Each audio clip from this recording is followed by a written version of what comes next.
Breaking news చూస్తున్నాం. Komatireddy brothers మధ్య seat కోసం కోల్డ్ వార్ నడుస్తోందా? మంత్రి పదవి విషయమై ఇద్దరి మధ్య గ్యాప్ పెరుగుతోందా? మంత్రి పదవి హామీ ఇచ్చి మోసం చేశారంటూ రాజగోపాల్ రెడ్డి కామెంట్స్ చేస్తున్నారు. పదవి కోసం ఎవరి కాళ్ళు పట్టుకునేది లేదంటూ రాజగోపాల్ రెడ్డి అంటున్నారు. రాజగోపాల్ రెడ్డి కామెంట్స్ పై మంత్రి వెంకటరెడ్డి రియాక్ట్ అయ్యారు. తమ్ముడికి మంత్రి పదవి ఇచ్చే స్టేజ్లో నేను లేను అంటూ వెంకటరెడ్డి అంటున్నారు. నేను సీనియర్ను కాబట్టే మంత్రి పదవి ఇచ్చారు అంటూ తెలుపుతున్నారు. ఫస్ట్ టైం నుంచి ఎన్ఎస్యుఐ కాంగ్రెస్లో ఉన్నానంటూ తెలియజేస్తున్నారు. వెంకటరెడ్డి కామెంట్స్ పై సన్నిహితుల వద్ద రాజగోపాల్ రెడ్డి అసంతృప్తి వ్యక్తం చేశారంటూ కూడా సమాచారం. మంత్రి పదవి కోసం అన్న సహకరించడం లేదంటూ అసంతృప్తి వ్యక్తం చేశారా? రకరకాల ఈక్వేషన్స్ తెర మీదకి వస్తున్నాయి. కోమటిరెడ్డి వెంకటరెడ్డి ఎందుకని తమ్ముడి విషయంలో సానుకూలంగా వ్యవహరించడం లేదు అనే ప్రశ్న రాజగోపాల్ రెడ్డి ఆయన అనుచరుల నుంచి వస్తుంది. మరోవైపు కోమటిరెడ్డి అది నా పరిధిలో లేదు, నేను ఆ స్థాయిలో లేను అంటూ కోమటిరెడ్డి వెంకటరెడ్డి అంటున్నారు.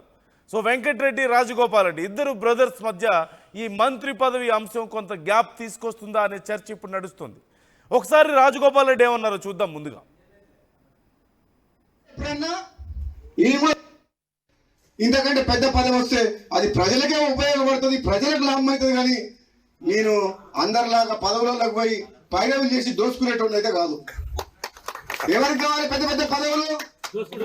పదవులు అడ్డం పెట్టుకొని రాజకీయాలకు అడ్డం పెట్టుకొని పదవులకు వచ్చి 1000 కోట్లు దోసుకునేటువంటి వారికి పదవులు కావాలి. రాజగోపాల్ రెడ్డికి ప్రజలు కావాలి, రాజగోపాల్ రెడ్డికి ప్రజల అభివృద్ధి కావాలి, సంక్షేమం కావాలి. నేను మళ్ళీ చెప్తాను, ఈరోజు నేను కావాలనుకుంటే మంత్రి అయ్యేవాడిని. కానీ పదవులు ఎవరికి కావాలి? సంపాదించుకునే వాళ్ళకి కావాలి, దోచుకునే వాళ్ళకి కావాలి. నాకెందుకు, నేను సేవ చేయగలుగుతాను పదవి ఉన్నా లేకపోయినా అంటూ రాజగోపాల్ రెడ్డి అంటున్నారు. కానీ రాజగోపాల్ రెడ్డి చాలా రోజుల నుంచి మంత్రి పదవి కోసం ప్రయత్నాలు చేస్తున్నారని చెప్పి దానికి సంబంధించి అధిష్టానం నుంచి పెద్దగా సహకారం దొరకడం లేదని, మరోవైపు అన్న కూడా ఈ విషయంలో పెద్దగా సానుకూలంగా స్పందించడం లేదంటూ తెలుస్తోంది. ఎందుకని వెంకటరెడ్డి స్పందించడం లేదు అన్నప్పుడు రకరకాల ఈక్వేషన్స్ తెర మీదకి వస్తున్నాయి. ముందుగా ఒకసారి అసలు వెంకటరెడ్డి ఎలా రెస్పాండ్ అయ్యారు ఈ అంశానికి సంబంధించి చూద్దాం. కీలక మంత్రిత్వ శాఖను నిర్వహిస్తున్నటువంటి మీరు కేంద్రం నుంచి తీసుకురావడం రాష్ట్రంలో కూడా బాగా చేస్తారు.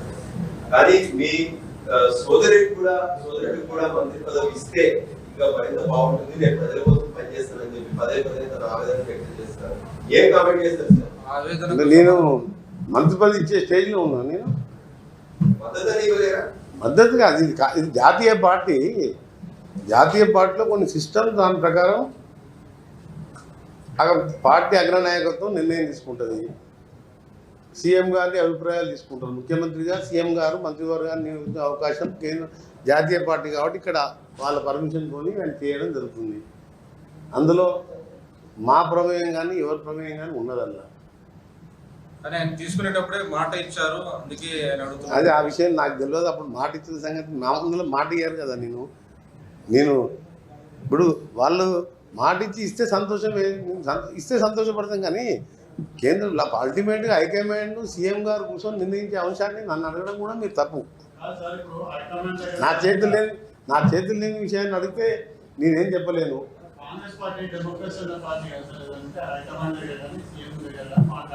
అందుకనే మీరు ఇప్పుడు ఒక పార్టీ, ఒక రీజనల్ పార్టీ 10 ఏళ్ళు అధికారంలో ఉండి దళితులు ముఖ్యమంత్రి చేస్తా, మెడ తీసేసుకుంటా, డబుల్ బెడ్రూమ్ కడతా అని చెప్పి ముక్కలయ్యి అన్నా చెల్లెలు రోడ్డు మీద పడి కొట్టుకుంటుంటే ఆ ప్రశ్నలు అడిగితే దానికి ఏమైనా మనం సమాధానం చెప్పవచ్చు. ఎందుకంటే అది రీజనల్ పార్టీ కాబట్టి. ఈ జాతీయ పార్టీలో నేను ఒక మంత్రివర్గ సభ్యుని, సీనియర్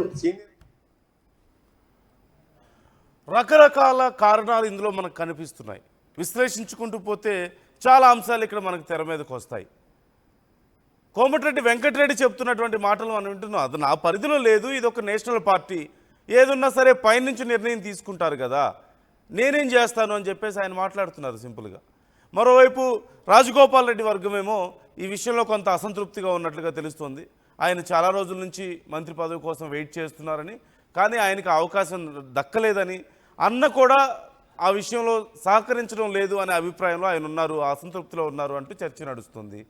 ఇప్పుడు ఈ మంత్రి పదవి అంశం అన్నదమ్ముల మధ్యలో ఏమన్నా ఇష్యూకి కారణం అవుతుందా, గ్యాప్కి కారణం అవుతుందా అనే చర్చ కూడా లేకపోలేదు. ఎందుకని కుదరడం లేదు అనే ప్రశ్న వచ్చినప్పుడు రకరకాల అంశాలు తెర మీదకి వస్తున్నాయి. వాటిని విశ్లేషించుకునే ముందు ఒకసారి మా ప్రతినిధి మధు మనతో జాయిన్ అవుతున్నారు. మధుతో మాట్లాడదాం. మధు, ఇప్పుడు ఇద్దరి వెర్షన్స్ మనం చూస్తున్నాం. రాజగోపాల్ రెడ్డి సైడ్ నుంచేమో ఇవ్వాలి అని చెప్పేసి చాలా రోజుల నుంచి నాకు ఆ అర్హత ఉంది, హక్కు ఉంది, నాకు ఇవ్వాలి అని చెప్పేసి ఆయన సైడ్ నుంచి, ఆయన వర్గం సైడ్ నుంచి డిమాండ్ వస్తున్నట్లుగా తెలుస్తుంది.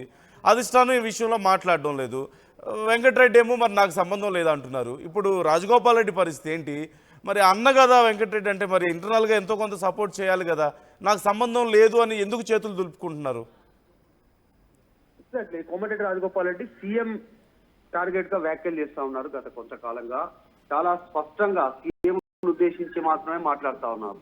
ఒక సందర్భంలో మాట్లాడుతూ యాదాద్రి భువనగిరి జిల్లాకు సంబంధించినటువంటి సంస్థాన్ నారాయణపురం మండలం చిమిరియాలకు సంబంధించినటువంటి ఒక విలేజ్ లో 33/11 కిలో వాట్స్ సంబంధించినటువంటి శంకుస్థాపన చేసి దించి విద్యుత్కి ఆ సందర్భంగా ఆయన ఈ స్టేట్మెంట్ చేసినట్టుగా కనిపిస్తా ఉంది. అక్కడే ముఖ్యమంత్రి రేవంత్ రెడ్డి నియోజకవర్గం కొడంగల్కేమో 5,000 కోట్ల రూపాయల నిధులు తీసుకుపోయారు, అప్పటి నుంచి నాకు మాత్రం నిధులు పట్టట్లేదు అనేటువంటి స్టేట్మెంట్ చేశారు. అంటే ముఖ్యమంత్రి అయినందుకు, ఆ పదవి ఉన్నందుకు ఆయన నియోజకవర్గానికి పెద్ద ఎత్తున నిధులు పోతా ఉన్నాయి, సమకూరుతుంది. సో కొడంగల్ లాంటి మునుగోడు లాంటి నియోజకవర్గానికి మరి ఏమి ఇవ్వట్లేదు అనేటువంటి స్టేట్మెంట్ చేశారు. పదవులు ఆయనకే, పైసలు కూడా ముఖ్యమంత్రికేనా అనేటువంటి స్టేట్మెంట్ పెద్ద ఎత్తున చర్చనీయాంశం అవుతా ఉంది.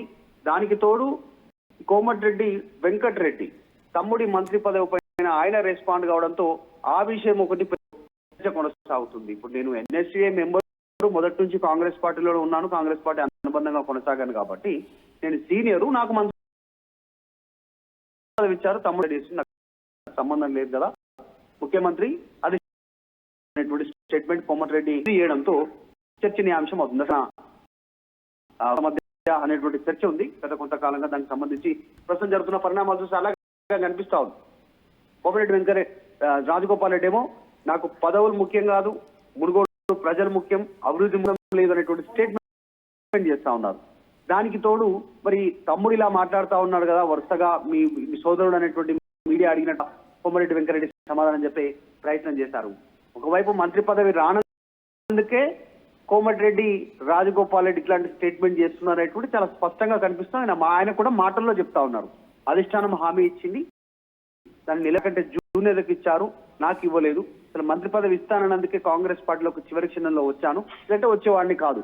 సో ఈ రకంగా స్టేట్మెంట్ చేస్తూనే పదవులు నాకు ముఖ్యం కాదు అనేటువంటి స్టేట్మెంట్. ఇదంతా ఎక్కడికి చర్చకు దారి తీస్తుందంటే మళ్ళీ కోమటిరెడ్డి రాజగోపాల్ రెడ్డి మళ్ళీ ఏమైనా రాజీనామా చేస్తారా కాంగ్రెస్ పార్టీకి, మళ్ళీ ఉప ఎన్నిక రానుందా, మునుగోడుకు సంబంధించి చర్చ కొనసాగుతుంది. కేవలం సీఎంకు వ్యతిరేకంగానే ఆయన స్టేట్మెంట్లు చేస్తుండడంతో గతంలో మనం చూసాం 10 ఏళ్ళు నేనే ముఖ్యమంత్రి అంటే రేవంత్ రెడ్డి వ్యాఖ్యలను ఖండిస్తూ అధిష్టానం నిర్ణయిస్తుంది. నికార్సైన కాంగ్రెస్ కార్యకర్తలు వాళ్ళని అవమానించినటువంటి స్టేట్మెంట్. తర్వాత సోషల్ మీడియా సంబంధించినటువంటి జర్నలిస్టులను కించపరచడం, ముఖ్యమంత్రి రేవంత్ రెడ్డి చెంప చెల్లు అనిపిస్తానని చెప్పడంతో ఆ విషయంలో సోషల్ మీడియా జర్నలిస్టులకు మద్దతుగా కోమటిరెడ్డి రాజగోపాల్ రెడ్డి చెప్పడం స్టేట్మెంట్. మళ్ళీ ఇప్పుడు నాకు పదవులు అవసరం లేదు, అక్రమంగా సంపాదించుకున్న వారికి మంత్రి పదవులు ఇస్తా ఉన్నాను, నేను అలాంటి వారిని కాదు, సంపాదించుకోవడానికి నేను రాజకీయాలకు రాలేదు, సేవ చేయడానికి వచ్చానటువంటి స్టేట్మెంట్. సో మొత్తానికైతే ఈ అంశాల పైన కోమటిరెడ్డి వెంకటరెడ్డి రెస్పాండ్ అయ్యారు. అందులో బాగానే స్టేట్మెంట్ చేసినట్టుగా కనిపిస్తా ఉంది. చూడాలి ఎక్కడి వరకు వెళ్తుందో. నిజంగా ఇది అన్నదమ్ముల మధ్య కోల్డ్ వార్ కంటే కూడా ఎక్కువగా గతంలో ముఖ్యమంత్రి పైన కోమటిరెడ్డి రాజగోపాల్ రెడ్డి చేసినటువంటి వ్యాఖ్యల నేపథ్యంలో, ఎందుకంటే పిసిసి చీఫ్ గా రేవంత్ రెడ్డి ఉన్న సందర్భంలో రాజగోపాల్ రెడ్డికి ఎందుకని ఆ ప్రయారిటీ దక్కడం లేదు అంటే ఎలా చూడాలి? అంటే పార్టీకి సంబంధించి ఏమైనా ఈ ఈక్వేషన్స్ లో కుదరడం లేదా, లేకపోతే ఇంకేమైనా కారణాలు ఉన్నాయా? అంటే గతంలో పార్టీ మారి రావడం కానీ, లేకపోతే ఆల్రెడీ అన్నున్నాడు కాబట్టి తమ్ముడికి ఇవ్వలేకపోవడం కానీ, కారణం ఏమై ఉండొచ్చు అంటారు? ఎగ్జాక్ట్లీ, అంటే ఆయన చేసినటువంటి స్టేట్మెంట్, గతంలో బీఆర్ఎస్ పార్టీని మునుగోడు ప్రజల కాళ్ళ దగ్గరికి తెచ్చాను ప్రభుత్వాన్ని, అప్పుడు అవసరమైతే మళ్ళొకసారి కాంగ్రెస్ ప్రభుత్వాన్ని కూడా మునుగోడు ప్రజల కాళ్ళ దగ్గరికి తీసుకొస్తానని చేసినటువంటి స్టేట్మెంట్ పెద్ద ఎత్తున చర్చనీయాంశం అవుతుంది. దానికి రీజన్ ఏంటంటే అప్పుడు ఆయన రాజీనామా చేస్తే ప్రభుత్వం మునుగోడు పైన ఫోకస్ చేసింది అనేటువంటిది ఆయన మాటల్లో చెప్తా ఉన్నారు. అప్పుడు మండలానికి ఒక మంత్రి, గ్రామానికి ఒక ఇన్ఛార్జ్ ఎమ్మెల్యేలు, ఈ రకంగా అప్పుడు నిర్ణయం తీసుకుంది. అప్పుడున్న ప్రభుత్వం పూర్తిగా సమాయత్తమైంది. సో ఇప్పుడు అలాంటి మళ్ళీ కాళ్ళ దగ్గరకు తెస్తానడంతో మళ్ళీ ఏమైనా రాజీనామా చేయనున్నారా మునుగోడు నుంచి రాజగోపాల్ రెడ్డి అనేటువంటి చర్చ కొనసాగుతుంది. చేసి మళ్ళీ బీజేపీ నుంచి ఏమైనా పోటీ చేస్తారా అనేటువంటిది పెద్ద ఎత్తున చర్చ అయితే కొనసాగుతా ఉంది. కాకపోతే అన్నదమ్ముల మధ్య అనేటువంటి అంశం కంటే కూడా ఎక్కువగా ఇది ముఖ్యమంత్రి రేవంత్ రెడ్డిని గతంలో అప్పుడు పిసిసి చీఫ్ గా ఉన్న రేవంత్ రెడ్డిని ఆయన విమర్శలు చేశారు, చాలా తీవ్రమైనటువంటి ఘాటైన విమర్శలు. ఆ నేపథ్యంలోనే ఇది ఆయనకు మంత్రి పదవి దక్కట్లేదు అనేటువంటి చర్చ ఒకవైపు పెద్ద ఎత్తున ఉంది. ఎందుకంటే పిసిసి చీఫ్ గా ఉన్న రేవంత్ రెడ్డి ఆ టైంలో ఆయన ఒక బ్లాక్ మెయిలరు, చీటరు, ఆయన ఒక ఓటుకు నోటులో దొరికినటువంటి దొంగ, ఆయన దగ్గర మేము పనిచేయలేము, ఆయన పిసిసి చీఫ్ గా ఉంటే రేపు ముఖ్యమంత్రి అయితే రాష్ట్రాన్ని అమ్మేస్తారు రేవంత్ రెడ్డి అనేటువంటి స్టేట్మెంట్ చేశారు. అది చాలా డ్యామేజ్ అయింది అనేటువంటిది రేవంత్ రెడ్డి వర్గం భావిస్తా ఉంది. అందులో భాగంగా ఆయనకు మంత్రి పదవి దక్కే అవకాశం ఉండకపోవచ్చు. Right, thank you Madhu. మొత్తం మీద ఈ విషయం ఇప్పుడు అన్నదమ్ముల అంశం ఇప్పుడు మరొకసారి చర్చనీయాంశంగా మారింది. ఇద్దరూ కూడా చాలా రెబల్ వ్యక్తిత్వం కలిగిన వాళ్ళే అని చెప్పాలి. అంటే చాలా దూకుడుగా వ్యవహరిస్తుంటారు, మాటల తోటాలు పేల్చుతుంటారు. కొన్ని సందర్భాల్లో సొంత పార్టీ నాయకుల మీద కూడా వాళ్ళు మాట్లాడే మాటలు చాలా వివాదాస్పదం అవుతూ ఉంటాయి. ఈ నేపథ్యంలో వెంకటరెడ్డి వర్సెస్ రాజగోపాల్ రెడ్డి ఇప్పుడు అన్నదమ్ముల మధ్యనే కొంత పొసగడం లేదు, ఈ మంత్రి పదవే ప్రధానంగా కారణం అవుతుంది అనే చర్చ ఇప్పుడు నడుస్తోంది. ఓవైపు రాజగోపాల్ రెడ్డి కానీ ఆయన వర్గం కానీ మంత్రి పదవి మాకు కావాలి అని ఎక్స్పెక్ట్ చేస్తున్నారు, మాకు అర్హత ఉంది, హక్కు ఉందని ఎక్స్పెక్ట్ చేస్తున్నారు. కానీ అధిష్టానం ఈ విషయంలో పెద్దగా స్పందించడం లేదు. మరి అన్న ఆల్రెడీ మంత్రి కదా, అన్నను అడిగితే సరిపోతుంది కదా అని అన్నని అప్రోచ్ అయితే అన్న ఏమో దానికి సంబంధించి నాకేం సంబంధం, ఏదైనా ఉంటే అధిష్టానం చూసుకుంటుంది, నేషనల్ పార్టీ ఇది అన్నారా అని చెప్పేసి ఆయన మాట్లాడుతున్నారు. సో ఇక్కడ క్లియర్గా అన్న కూడా ఆ విషయంలో పాజిటివ్గా లేరు అనేది సంకేతాలు కనిపిస్తున్నాయి అంటున్నారు. సో ఓవరాల్గా ఎందుకని కుదరడం లేదు అన్నప్పుడు ఆల్రెడీ అన్నకి ఇచ్చాడు, ఇప్పుడు మళ్ళీ తమ్ముడికి కూడా ఇస్తే మరింత మంది ఇలా తెర మీదకి వచ్చే అవకాశం ఉంటుందేమో అనేది కూడా ఒక చర్చ నడుస్తుంది. ఓవైపు ఉత్తమ్ కుమార్ రెడ్డి లాంటి వాళ్ళు గతంలో చూసాం మనం ఎలాంటి చర్చ నడిచిందో, సొంత ఫ్యామిలీలో మళ్ళీ తన భార్యకు అడుగుతారని ఇలా రకరకాల చర్చలు నడుస్తున్నాయి. మరోవైపు చూసినట్లయితే ఇప్పటికీ మొత్తం అధికారం అంతా రెడ్లకే ఇస్తున్నారు, లేదంటే మంత్రి పదవులన్నీ రెడ్లకే ఇస్తున్నారు, అంత పై స్థాయిలో రెడ్లే ఉన్నారంటూ కాంగ్రెస్ని రెడ్ల పార్టీగా చిత్రీకరించే ప్రయత్నం జరుగుతుంది అనేది మనకు అలా చెప్పుకుంటున్నారు బయట. ఈ నేపథ్యం ఇప్పుడు ఇలా సంఖ్య పెంచుకుంటూ పోతే మంత్రులందరూ రెడ్లే అయితే మళ్ళీ అదొక సమస్య వస్తుందేమో అనేటువంటి అంశం. మరోవైపు బీసీలకు రిజర్వ్ పోరాడుతుంది. మరి ఈ విషయం ఇలాంటి పరిస్థితుల్లో నిజంగా ఎవరినైనా బీసీలను తీసుకొచ్చి మంత్రి పదవులు ఇస్తే బాగుంటుంది, కానీ ఉన్న రెడ్లకు తోడు ఇంకా మరింత మంది రెడ్లను పెట్టడం వల్ల నెగిటివ్ సంకేతాలు వెళ్ళే అవకాశం ఉందా అనే చర్చ లేకపోలేదు. అన్నిటికి మించి గతంలో సీఎంను ఉద్దేశించి రేవంత్ రెడ్డిని ఉద్దేశించి రాజగోపాల్ రెడ్డి చేసినటువంటి వ్యాఖ్యలు, ఆయన గతంలో బీజేపీలో ఉన్నప్పుడు కానీ తర్వాత కాంగ్రెస్లోకి వచ్చిన తర్వాత కూడా మొత్తం కొడంగల్కే పట్టుకెళ్ళిపోతున్నారు నిధులన్నీ, మా మునుగోడుకు రావా అని చెప్పి ఆయన చేసినటువంటి వ్యాఖ్యలు కొంత దుమారం రేపాయి. గతంలో ఆయన బీజేపీలో ఉన్న సమయంలో చేసినటువంటి వ్యాఖ్యలు కూడా పెద్ద దుమారాన్ని రేపాయి, రాష్ట్రాన్ని అమ్మేస్తారంటూ ఆయన చేసినటువంటి కామెంట్స్. సో ఇవి కొంత నెగిటివ్ అవుతున్నాయా? మరోవైపు ఎప్పటి నుంచో పార్టీలో కొనసాగుతున్నటువంటి సీనియర్ నాయకులు ఉన్నారు. మరి రాజగోపాల్ రెడ్డి ఏమో ఒక జంప్ చేసి వచ్చారు, మధ్యలో బీజేపీకి వెళ్ళొచ్చారు. ఈ నేపథ్యంలో మరి అలా వెళ్ళి వచ్చిన వాళ్ళకి ప్రయారిటీ ఎలా ఇస్తారు, మొదటి నుంచి పార్టీని నమ్ముకున్న వాళ్ళకి ఇవ్వాలి కదా అనే చర్చ తెర మీదకి వస్తుంది అనేటువంటి అవకాశం ఉందా? ఇలా రకరకాల కారణాలు ఇక్కడ తెర మీదకి వస్తున్నాయి. మొత్తం మీద అన్నకి ఒకవేళ తమ్ముడికి నిజంగా ఇవ్వాలంటే ఒకవేళ అన్నకి తీసేయాల్సి ఉంటుందా, అది రిస్క్ చేయడం వెంకటరెడ్డికి ఇష్టం లేదా, తాను వదులుకొని మరి తమ్ముడికి ఇవ్వడానికి ఇష్టపడడం లేదా అనేటువంటి చర్చ. ఇలా చాలా కారణాలు తెర మీదకి వస్తున్నాయి. ఏది ఏమైనప్పటికీ కూడా రాజగోపాల్ రెడ్డి వర్సెస్ వెంకటరెడ్డి వీళ్ళిద్దరి మధ్యలో ఈ మంత్రి పదవి అనేది కొంత గ్యాప్ రావడానికి కారణం అవుతుందా అంటే అవుననే సంకేతాలు కనిపిస్తూ అధిష్టానం అసలు ఏం ఆలోచిస్తుంది? రాజగోపాల్ రెడ్డి మరి ఒకవేళ ఇది ఇలాగే కొనసాగితే తనకంత ప్రయారిటీ లేదు అనుకుంటే మరొకసారి బీజేపీ వైపు చూసే అవకాశం ఉందా? అసలే బీజేపీ ఇప్పుడు చాలామంది కాంగ్రెస్ నాయకులను తమ పార్టీలోకి తీసుకోవడానికి రెడీగా ఉంది అనే చర్చ నడుస్తోంది. ఈ నేపథ్యంలో బీజేపీ వైపు మరోసారి చూస్తారా? ఈ మధ్యకాలంలో వరుసగా ఆయన చేస్తున్నటువంటి కామెంట్స్ చాలా ఘాటైనటువంటి కామెంట్స్ చేస్తున్నారు. డైరెక్ట్గా సీఎంను ఉద్దేశించి కూడా పబ్లిక్గా కామెంట్ చేస్తున్నటువంటి పరిస్థితి కనిపిస్తుంది. ఈ నేపథ్యంలో ఆయన రెడీ అయిపోతున్నారా? ఒకవేళ ఇది ఇలాగే కొనసాగితే మరి నా తడాక ఏంటో చూపిస్తారంటూ ఆయన కూడా రెడీ అయిపోతున్నారా అనేటువంటి చర్చ నడుస్తుంది. ఓవరాల్గా చూసినట్లయితే రాజగోపాల్ రెడ్డికి మంత్రి పదవి అనేది ఆయన ఎక్స్పెక్ట్ చేస్తున్నారు.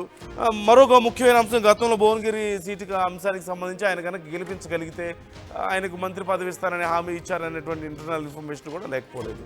ఇలా ఆయనకి హామీ ఇచ్చి బీజేపీ నుంచి కాంగ్రెస్లోకి రావడానికి కూడా హామీ ఇచ్చారు అనేటువంటి చర్చ ఉంది. భువనగిరి సీటు గెలిపిస్తే ఇస్తామని చెప్పేసి అప్పుడు గతంలో హామీ ఇచ్చారనేటువంటి వాదన ఉంది. మరోవైపు అన్నిటికి మించి కాంగ్రెస్లో స్ట్రాంగ్ లీడర్గా పేరుంది, స్ట్రాంగ్ వాయిస్గా పేరుంది. ఇలా అన్నీ ఉన్నాయి పాజిటివ్స్, అలాగే నెగిటివ్స్ కూడా చాలా కనిపిస్తున్నాయి ఇక్కడ. సో ఈ నేపథ్యంలో ఏది ఎటు కలిసి వస్తుంది అనేది చెప్పలేకపోయినప్పటికీ కూడా అధిష్టానం ఎందుకో కొంత ఈ విషయంలో సానుకూలంగా లేదు. కారణం ఏంటి అన్నప్పుడు ఆయన మీద ఏదైనా నెగిటివ్గా ఉందా, లేకపోతే ఇప్పుడున్నటువంటి ఈక్వేషన్స్లో ఆయనకి ఇవ్వడం కుదరకపోవడమా అనేది ఒక అంశం అయితే, మరోవైపు సొంత అన్న కూడా ఈ విషయంలో ఎందుకని సానుకూలంగా స్పందించడం లేదు అనేది ఒక కీలక అంశంగా మారుతుంది. ఓవరాల్గా మీరేమనుకుంటున్నారు ఈ అంశానికి సంబంధించి? మంత్రి పదవి అన్నదమ్ముల మధ్య విభేదాలకు లేదంటే గ్యాప్ రావడానికి ఏమైనా కారణం అవుతుందా? ఎందుకని వెంకటరెడ్డి కూడా ఈ విషయంలో అంత సానుకూలంగా స్పందించడం లేదు? ఇలా రకరకాల అంశాలు చర్చకు వస్తున్నాయి. మీరు మీ అభిప్రాయాలు మాతో పంచుకోండి, కామెంట్ చేయండి. మరోవైపు ఆర్టీవీ ఈ అంశానికి సంబంధించి పోల్ నిర్వహిస్తోంది. ఆ పోల్కి సంబంధించిన డీటెయిల్స్ మనం చూద్దాం. మీ అభిప్రాయాలు మాతో పంచుకోండి. ఆ అంశాలను కూడా నేను చదువుతాను, వినిపిస్తాను మీతో. మనం డిస్కస్ చేద్దాం ఏం జరుగుతుంది అనే దానికి సంబంధించి. ఒకసారి పోల్లో చూద్దాం మనం. మంత్రి పదవిలో ఎవరు ఉండాలి అన్నప్పుడు ఆర్టీవీ అడిగినటువంటి ప్రశ్నకు రాజగోపాల్ రెడ్డి 55% అంటే వెంకటరెడ్డి కేవలం 45% మంది వెంకటరెడ్డి అంటున్నారు. అంటే రాజగోపాల్ రెడ్డికి మంత్రి పదవి ఇవ్వాలి అని చాలామంది కోరుతున్నారు ఇక్కడ. మరోవైపు వెంకటరెడ్డికి కాదంటున్నారు. వెంకటరెడ్డి ఆల్రెడీ కొనసాగుతుండడం వల్ల అలాంటి అభిప్రాయం వస్తుందా? కారణం ఏదైనా సరే రాజగోపాల్ రెడ్డికి మంత్రి పదవి ఇవ్వాలని, రాజగోపాల్ రెడ్డి మంత్రి పదవిలో ఉండాలని కోరుకుంటున్న వాళ్ళు ఎక్కువ మంది కనిపిస్తున్నారు ఇక్కడ. ఎవరు మంత్రి పదవిలో ఎవరు ఉండాలి అనే ప్రశ్న అప్పుడు 54% మంది రాజగోపాల్ రెడ్డి అంటున్నారు, వెంకటరెడ్డి అంటున్నారు.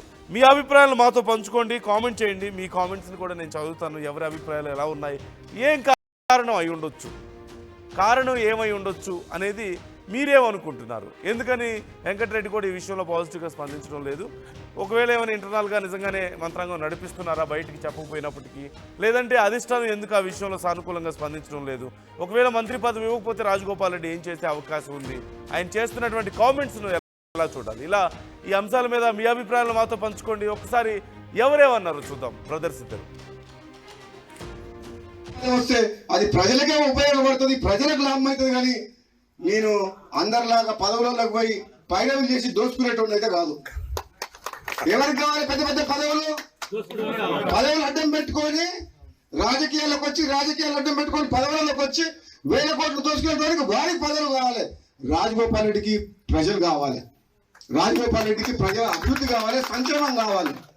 నేను మళ్ళీ చెప్తాను, ఈరోజు నేను కావాలనుకుంటే మంత్రి అయ్యేవాడిని, కానీ నా స్వార్థం కోసం అని చెప్పేసి నేను పదవి కోసం అని చెప్పి నేను పోలే. నేను మళ్ళీ ప్రజల కోసమే మళ్ళా పార్టీ మారి కాంగ్రెస్లోకి వచ్చి హామీ ఇచ్చిండ్రు.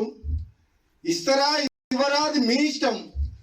అవకాశం వస్తే ఎప్పుడన్నా, నేను కూడా సీనియర్ని కాబట్టి తెలంగాణ ఉద్యమంలో ఉన్నా కాబట్టి నాకంటే జూనియర్లకు నిన్న మంది వచ్చిన ఇతర పార్టీ వాళ్ళందరికీ ఇచ్చారు కాబట్టి మీరు ఇచ్చిన మాట నిలబెట్టుకుంటే, మీరు ఎంపీ గెలిపించమంటే గెలిపించినాం, పార్టీలకు రమ్మంటే మేము నమ్ముకొని వచ్చినాం. ఇస్తారా ఇయ్యరా అది మీ ఇష్టం. కానీ నేను మాత్రం పదవుల కోసం ఎవరింటికి పోయి కాలు మొక్కి మనసు చంపుకొని దిగజారడం మాత్రం జరగదు. పని బతుకున్నాగా ప్రజలున్నది నా ఎమ్మడి. నాకు కావాల్సింది ప్రజలు, వాళ్ళ బాగోగులు, ఈ నియోజకవర్గ అభివృద్ధి. ఒకవేళ నాకు ఏదైనా మంచి జరిగితే వాళ్ళకి మంచి జరుగుతుంది, లేదంటే వాళ్ళ మధ్యనే ఉంటా, వాళ్ళ కోసం పనిచేస్తా, వాళ్ళ కష్టసుఖాల్లో పాల్పంచుకుంటా, వాళ్ళ కోసము ఎంత దూరం అన్న పోతా, ఎంత పోరాటం అని చేస్తా, అవసరమైతే మళ్ళీ త్యాగం చేసి పోయినసారి ప్రభుత్వాన్ని మీ కాళ్ళగా తీసుకురాలే, తీసుకొచ్చినా నేను రాజీనామా చేస్తే మొత్తం టీఆర్ఎస్ ప్రభుత్వం 100 మంది ఎమ్మెల్యే మునుగోడు ప్రజల కాళ్ళకాడికి రాలేదా? అవసరమైతే అంత దూరం కూడా పోతా. నేనైతే భయపడా, మీ అందరికి మాటిస్తున్నా. మళ్ళా జాతీయ పార్టీలో కొన్ని సిస్టమ్స్ దాని ప్రకారం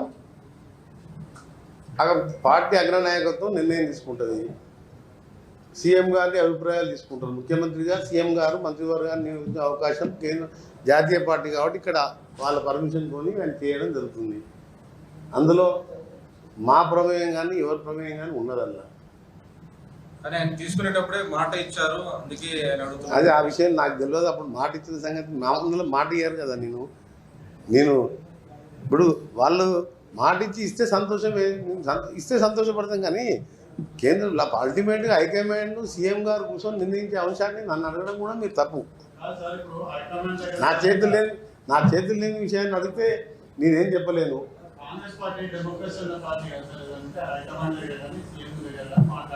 అందుకనే మీరు ఇప్పుడు ఒక పార్టీ, ఒక రీజనల్ పార్టీ 10 ఏళ్ళు అధికారంలో ఉండి దళితులు ముఖ్యమంత్రి చేస్తా, మెడ తీసేసుకుంటా, డబుల్ బెడ్రూమ్ కడతా అని చెప్పి ముక్కలయ్యి అన్నా చెల్లెలు రోడ్డు మీద పడి కొట్టుకుంటుంటే ఆ ప్రశ్నలు అడిగితే దానికి ఏమైనా మనం సమాధానం చెప్పవచ్చు.